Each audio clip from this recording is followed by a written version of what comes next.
So, Horrors of the Russian Internet by Pharrell McGuire. In 2010, posts would begin circulating on Russian-language image boards revolving around a strange entity spotted outside a Russian housing complex. This creature, slightly larger than a human, was supposedly climbing down an apartment building much like a spider would, sticking to the walls with its long black limbs. Once it reaches the ground, its limbs shrink and the creature more resembles a tall, skinny human. All of these posts mention that this information was gathered from a video file called station922.mkv, but none of them would actually link to the file itself. The most we get from any of these posts are merely just screenshots from the clip. Supposedly, the station922.mkv file contains some sort of malware that destroys the operating system of the computer it's played on. This story would be passed around over the next couple of years, with new information occasionally being added to it. The clip was supposedly filmed in a suburb of Moscow, but nobody could find any evidence of this video actually existing. That is until 2013, when a user known as Funtail on YouTube would post the full video to his channel.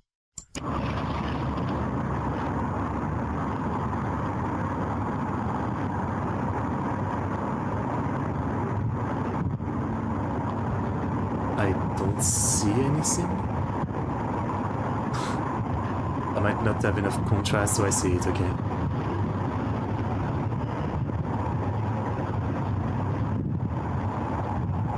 That does look kind of creepy, it's moving like a spider. Suka.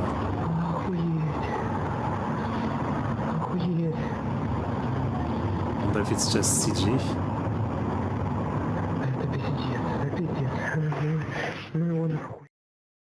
In this clip, we can indeed see some spider-like being climbing down an apartment building.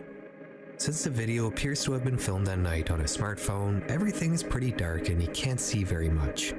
Yeah. We only really catch a couple glimpses of the creature. One thing I noticed right away is that the screenshots from the original Station 922 posts that were floating around a couple years prior don't actually show up in the video. In fact, the setting appears to be completely different. Right. While the buildings look pretty similar, the screenshots are much brighter than the video we just watched. It's maybe someone's There's also a ton of grain in the screenshots, and the white balance seems to be giving the picture a yellowish tint, whereas the video doesn't have any grain and has a more orange tint. These screenshots do not come from this video. Upon checking the description, we can see a few links, one of them leading to the uploader's VK profile, a popular Russian social media site similar to Facebook, and also an article seemingly written on a site ran by the uploader.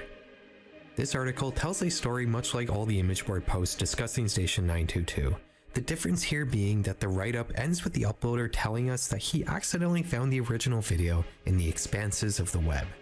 This clip, which I'm sure I don't have to tell you is 100% fabricated, would go on to get 500,000 views, fueling ever more intrigue into Station 922. Actually, not a lot when you think about it. Like, a lot of the, you know, very shitty, very obvious, like, fake horror videos get millions and millions of views, right? I mean, you know, the top videos, like, top 10 scariest forest encounter with demons, they get literally, like, 10 million views sometimes. And you watch it and it's, like, the most obviously shitty fake videos possible. So, this is actually kind of low for something like this. Just what was this creature? And why has the original video seemingly been wiped off the face of the internet? We had to wait a few years, but we would end up getting answers to all of these questions. Okay. You see, talented internet sleuths who can uncover seemingly the smallest needles in the biggest haystacks are not a phenomenon exclusive to the West.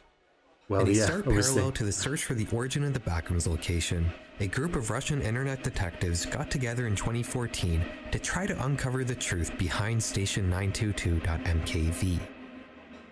Over the next few years, they would slowly unravel the entire story down to the smallest details. That's awesome. They would discover that the pictures weren't taken in Moscow, but instead in the Russian city of Perm.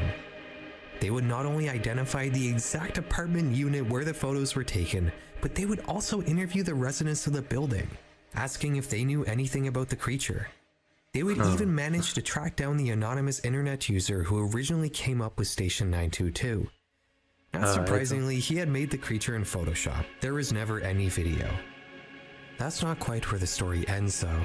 because in 2021, a user on YouTube known as Yvonne Talk would presumably take advantage of the knowledge uncovered by the search team to recreate what the original video might have looked like if it were real using Blender, poetically putting an end to one of Russia's most infamous internet mysteries. It's kind of a shame that he's already spoiled that it's all fake, right? But I guess the process of how they found everything should be interesting.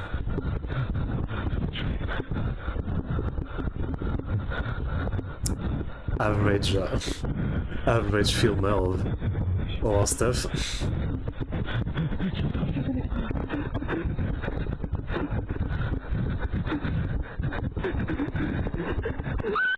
Всем привет!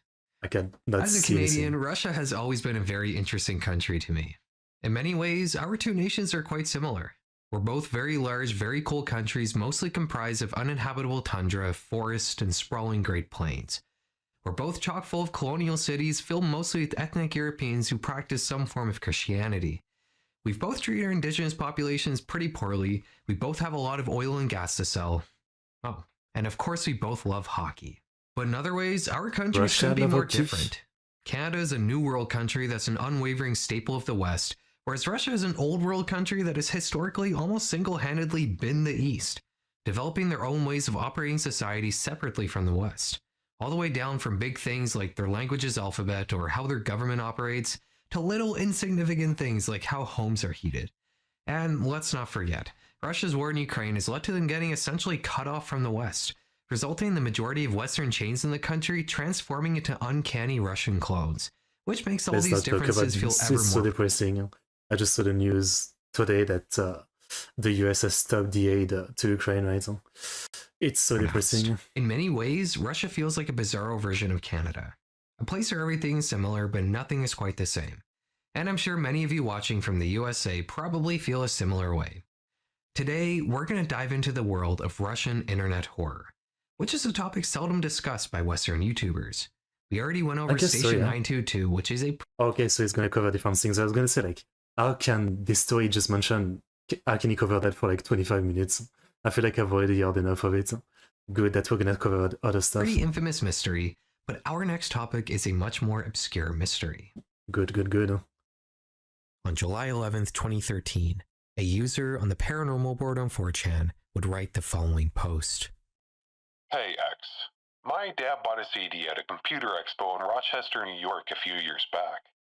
The CD itself was for some engineering software, but there was a second CD inside the CD case. There was no design or writing on it, and on the CD was a zip file called Station. Inside is a Blender game and a bunch of DLL files. The game itself is very strange. I don't want to ruin much, but it's a very crudely made game that takes place at some sort of field with two buildings. The goal is to escape the entities that are chasing. Sounds like your average. Once they touch you, the game average closes. Game or game. A couple other Anons in the thread were skeptical, but the OP actually uploaded the files to Mediafire, and he was telling the truth. There was indeed a game here, much like he was describing. Upon loading it up, you're immediately dropped into a very simple looking game world without any sort of menu or intro of any kind. There aren't any textures, just different colored polygons. The field of view here is really narrow and it makes the game feel very claustrophobic. You can hear strange droning sounds in the distance and some unsettling ambient loop that almost sounds reversed.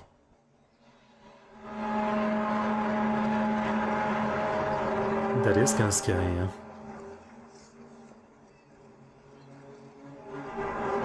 Open. Sure, taking requests, yeah. You appear to be in a building surrounded by an infinite green field under a black sky. Outside the building is what might be a propane tank, another small building, and also two more tanks, suggesting that this might be some sort of industrial complex.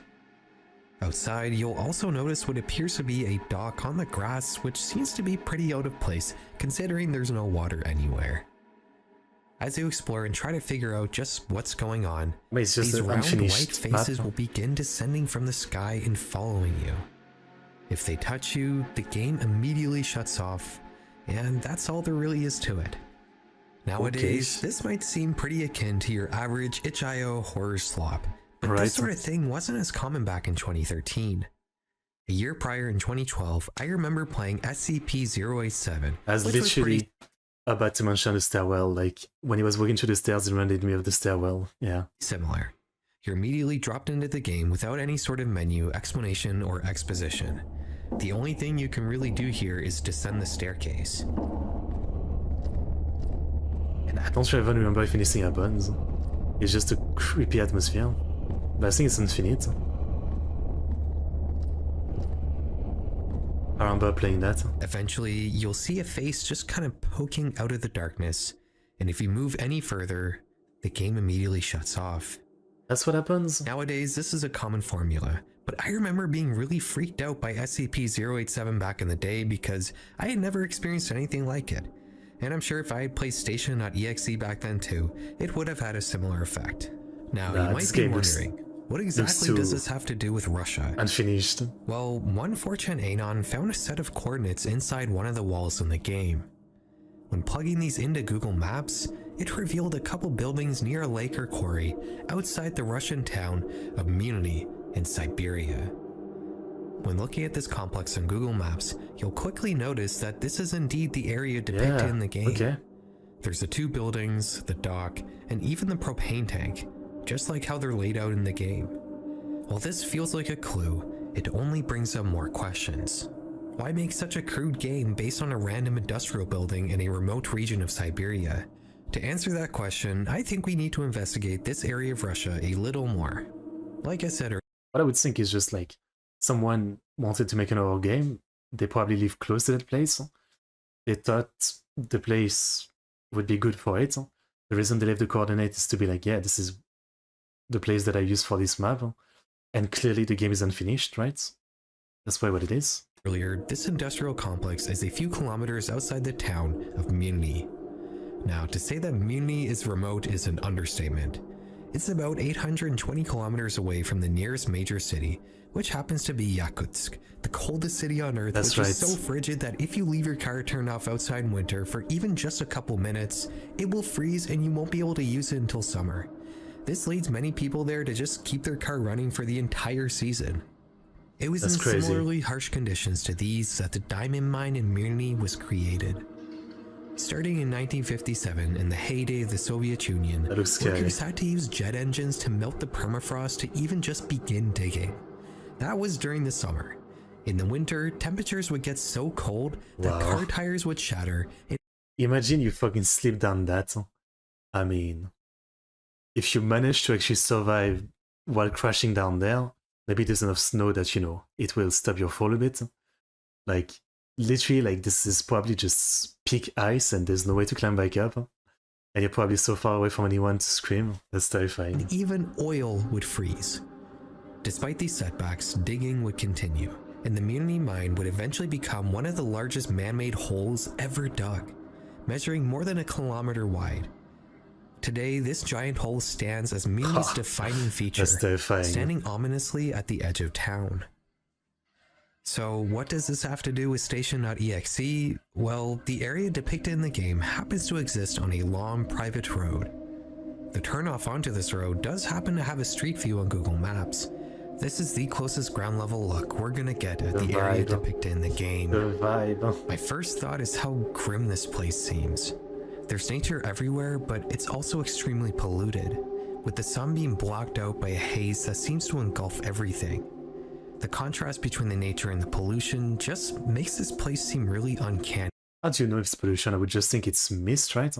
Like where I live, you know, I've taken screenshot photos and posted it on Discord before, but sometime in the morning it literally looks like this with mist and all that, but it's not insanely polluted or anything. It's just crazy mist, like Silent Hill kind of mist. You'll also notice that there's a sign standing next to the turnoff onto the private road that leads to the game area. If we plug this into Google Translate, it reveals that the sign says tailing deposit, which probably is referring to a tailing dam, a man-made embankment dam used to store byproducts produced from mining.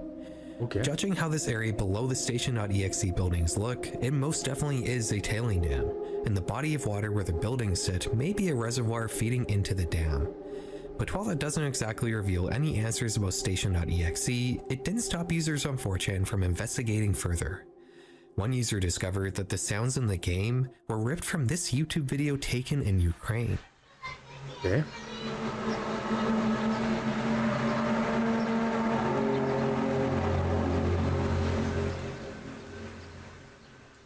These mysterious sounds, usually referred to as the groaning earth phenomenon, are a whole crazy internet rabbit hole of their own. They were supposedly heard all around the world for a brief period in 2011. That's the same. If you want to know more about it, we just put up a full-length video diving into it on our Patreon. Oh yeah, Very I interesting. guess I forgot to tell you guys. Today, we're happy to announce that we're officially launching a Patreon. We're only doing a single tier at $5 a month that unlocks everything across the board. You'll get access to extra full-length videos that aren't on YouTube, like the one we just made diving into the groaning earth phenomenon. You'll also get behind-the-scenes footage, as well as more personal clips from our life to enhance your parasocial relationship. On top of all of this, you'll get every video we make in much higher quality through Vimeo. Ad-free, sponsor-free, and sometimes earlier than on YouTube. You'll get access to our Patreon-only Discord, where you'll be able to connect with me and personally influence my content's direction. You'll also have the opportunity to get your name and a custom message of your choice at the end of each video. As long as we approve it, of course. We're putting quite a lot of new resources into this Patreon, but I also want to be clear that they are new resources. Things are going to continue here on the channel as usual. You'll just have the opportunity to see more of what we do if you wish. It's only $5 a month for everything. I hope I'll see you there. Fair enough. Other than the Google Maps coordinates and the source of the sounds being discovered, not much else was uncovered about Station.exe, and this led some users to start coming up with fake information, like another set of coordinates that showed a forest in Russia supposedly coming from an audio file ripped from the game, but when asked for proof, none was given. A lot of stir was also made about a website called semperprotinom.com supposedly being found in the game's code. But the thing is, there is no code for the game. The only thing that was ever made public was an exe file with a few DLLs and Python libraries. The exe was never successfully decompiled by anyone, despite many users in the thread claiming to have looked through the file's so-called source code. Oh, and of course, no proof was ever given about semperprotinom.com being found anywhere in the station zip file. The sad truth is, this whole thing was probably fake right from the start.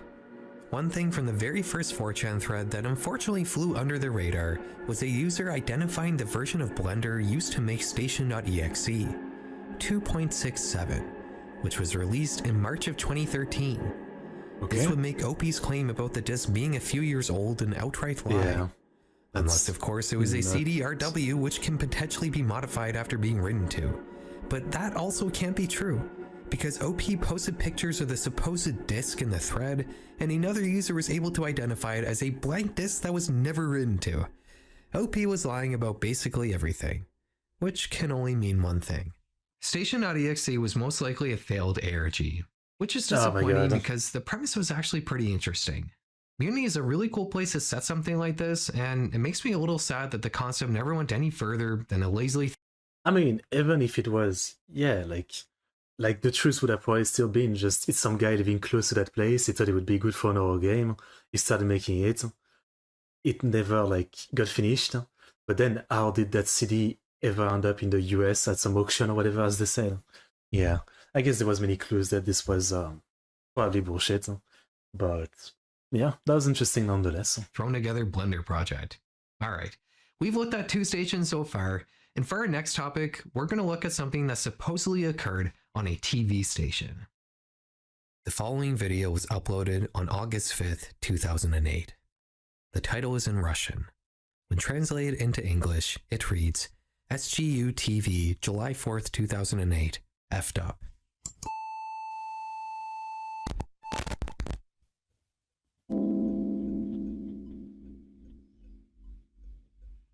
Okay. Whoa.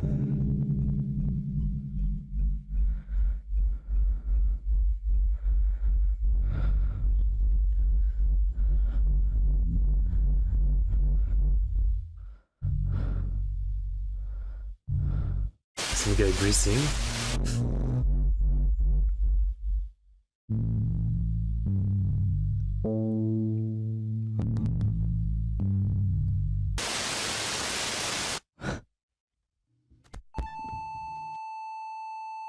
Why the rabbit though? This video seemingly shows us a network hijacking. Alright. The network supposedly depicted in this video is SGU TV, a Russian educational channel not unlike PBS in the States. The hijacking begins with a text, "Do not be afraid," followed by a drawing of a rabbit, and then a geometry diagram showing a right-angle triangle. We then get another screen of text, this time with a list of instructions. 1. Don't try to change anything.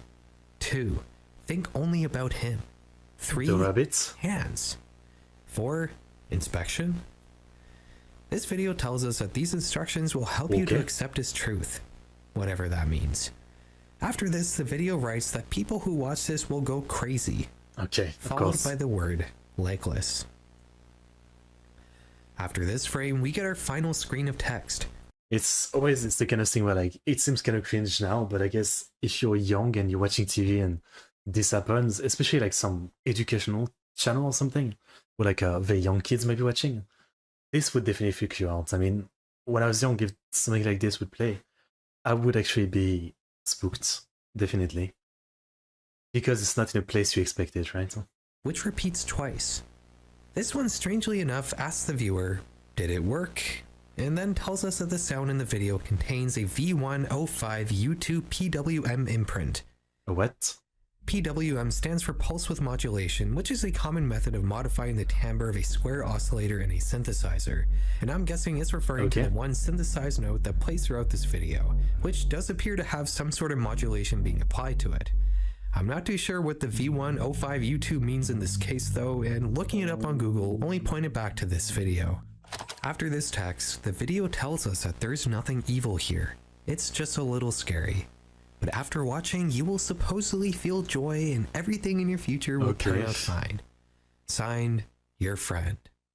A test pattern shows up in the video, which as far as I can tell, appears to be a fairly standard Russian test card. Yeah.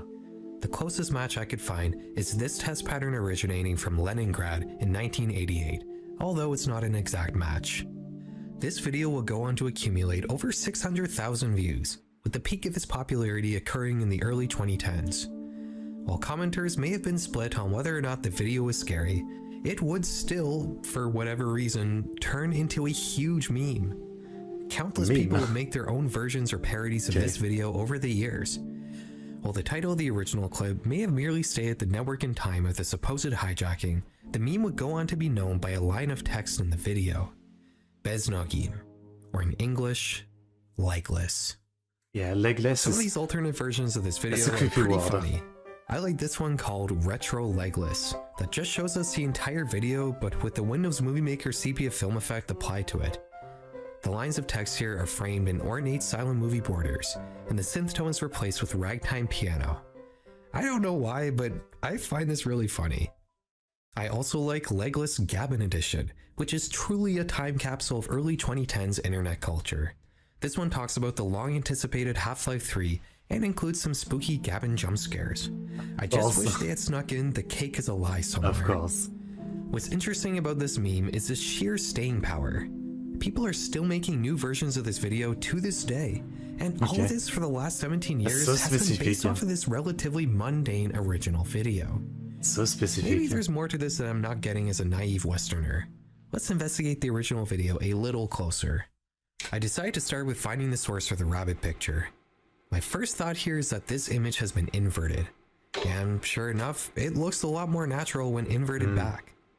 Doing a quick image back search revealed that this picture is actually from a children's coloring book. Combining that with the right angle triangle that was probably taken from a math book explaining the Pythagoras theorem, I'm gonna go ahead and guess that this video was probably made by a middle schooler. According to Neolurk, a site documenting Russian memes, the idea behind this video probably originated as some sort of creepypasta a year earlier on a Russian image board similar to 4chan, meaning that this video followed a similar creation process to Station 922. Neolurk also archived some of the original legless memes and rage comics from back in the day, which I must say are pretty cool.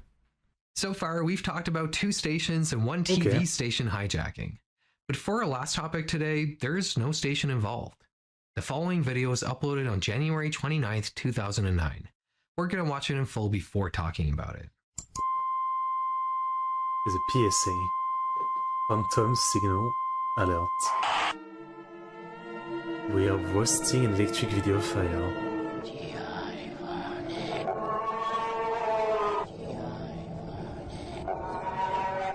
This doesn't look like it's from 2009. Looks like it's from the 80s.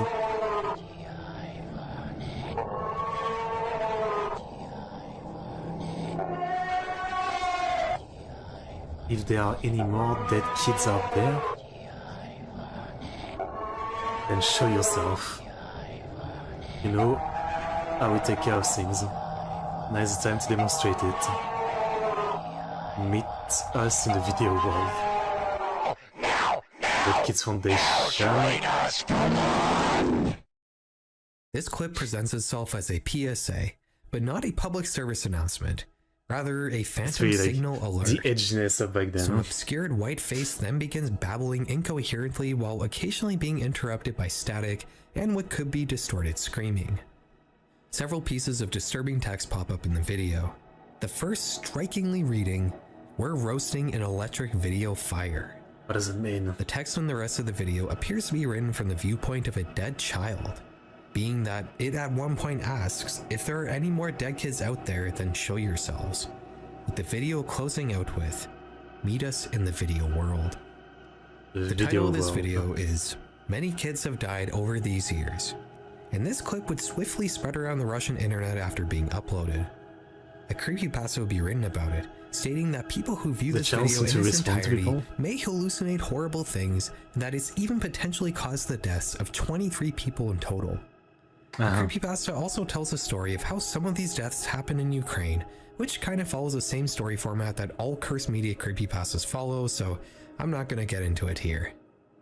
The channel that uploaded this video is called Dead Kids Foundation, and while this clip may be their most infamous, it's certainly not their only upload. Yeah, their first video was put up all the way back in 2007, and it follows a similar format to the one we just watched. Although the text here reads, "You're not welcome to play in the video world anymore." Their second video, uploaded only 2 days after their first, has a link in its description that explains what's going on here. This site isn't live anymore, but it was luckily archived all the way back in 2007 on the Wayback Machine. Damn. This is a page presumably created by the Dead Kids Foundation, which openly states, "It's a game, an ARG." Okay. But they go on to say that they're looking to find the video and the story behind it. To find out what that means, we need to return to the channel's first video, which is called 333-333-333. This is in fact a reference to the Wyoming Incident ARG, which was one of the first internet horror ARGs ever. The Wyoming Incident told a tale about a video that was shown during a TV hijacking that apparently drove viewers to madness. Dead Kids Foundation appears to be some sort of attempt at gamejacking this ARG, or at least trying to stoke more interest in it. The thing is though, as the Dead Kids Foundation videos became popular in the Russian internet, they kept the channel going independent of the Wyoming incident. They took down the site explaining that the project was an ARG, and began infrequently uploading new videos expanding the lore of the Dead Kids Foundation, with the last video being uploaded only 2 years ago, which actually makes this one of the longest running internet horror projects ever. Coincidentally, it's probably only beat by the Wyoming incident itself. If you want to learn more about the lore of the Dead Kids Foundation, I've never really followed an ARG closely or anything, and I guess it's always kind of disappointing when it's revealed that something really interesting like that is just, you know, someone made it up for a story. But this is still kind of cool. I recommend diving into it yourself. It's not a terribly long series, and some of the videos are pretty well done. Alright guys, I hope you enjoyed this brief tour of Russian internet horror. If you got the... Okay. I mean, good video. I guess all of them were like, either it's fake or it's an hoax, which, you know, is a bit disappointing.